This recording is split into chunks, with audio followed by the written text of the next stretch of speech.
Let's start feeling better, okay? It's your turn to feel better. It's so interesting that people who've been indoctrinated by the medical industrial complex forget that their body's ability to heal itself is their birthright. And here's what's fascinating. All of us who are here, there are so many things that we are able to do, right? We can, how many of y'all can drive? Wave at me if you can drive. Wave at me. Wave at me. Okay. How many of you can use a computer? Obviously, you're here, right? Wave at me. Wave at me. Okay. How many of you can use a cell phone, right? Use a cell phone. Okay. So y'all can ride a bike. Anybody here can ride a bike, right? But guess what? You didn't know how to do any of those things when you got here. You had to learn them. I want you to wrap your mind around that. You had to learn how to ride a bike. You had to learn how to drive a car. You had to learn how to use a phone. You had to learn how to use a computer. You had to learn how to walk. You had to learn how to run. You had to learn how to talk. You had to learn how to spell. You had to learn how to count. You had to learn how to do math. You had to learn how to make money. But you didn't have to learn how to make your body heal itself. Your body already knew. But here's what we had to learn. We had to learn how not to trust our body's ability to heal itself. We had to learn how not to listen to our body. Can you imagine me taking this car that I bought a couple years ago? Can you imagine me taking that car and driving down the road, and all of a sudden, my oil light comes on? Now, how many of y'all have ever had that happen? You're driving your car, and the oil light comes on, and the engine light comes on, or low oil, right? Low oil pressure, something, okay? So can you imagine what do I do? Oh my goodness, the oil's low. I know what I'll do. I'll go to the gas station, because gas stations sell products that help people whose oil levels are low in the engine of their car. Am I right? Right? So I can go to the gas station, or I can go to an auto parts store, either one of those. So I go in, I take out my wallet, I find the product, I get the product, I pay for the product, and I go back out to my car, and I take a piece of that electrical tape and put it over that oil light and just keep on driving. Is that what you do? Anybody? Is that what you? No, that's not what you do. Is that what I should do?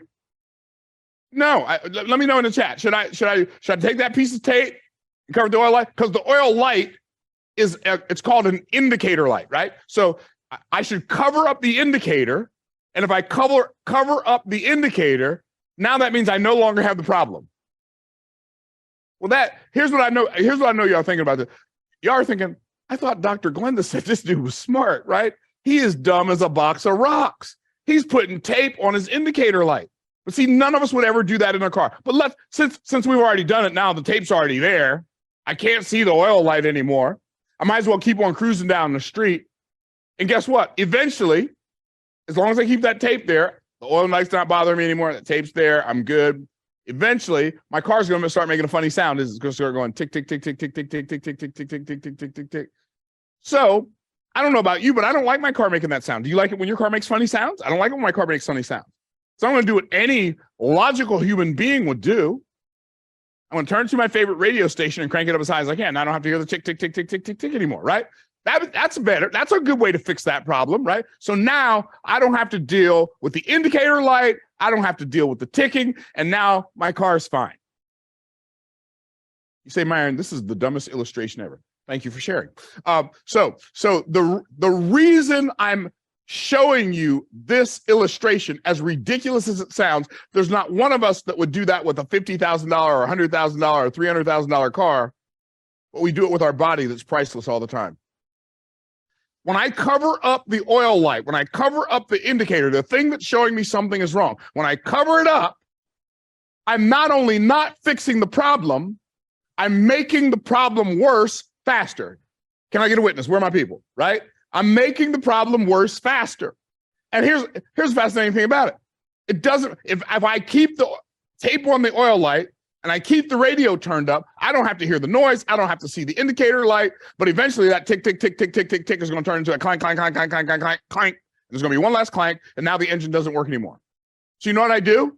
I take the car back to the dealership. I say, y'all sold me a lemon. This car had a bad engine. The car didn't have a bad engine. It had a good engine that I refused to take care of. And people, there are so many people walking around right now talking about I got a bad heart and I got bad lungs and I got a bad knee and a bad back and a bad this and a bad that. No, it ain't bad. It's just doing the best it can with all the tape that we've been putting on and all the symptom covering we've been doing. And what we've got to do is like, it's very, very dangerous for us to wait for somebody to come and save us. Why? What if they don't show up?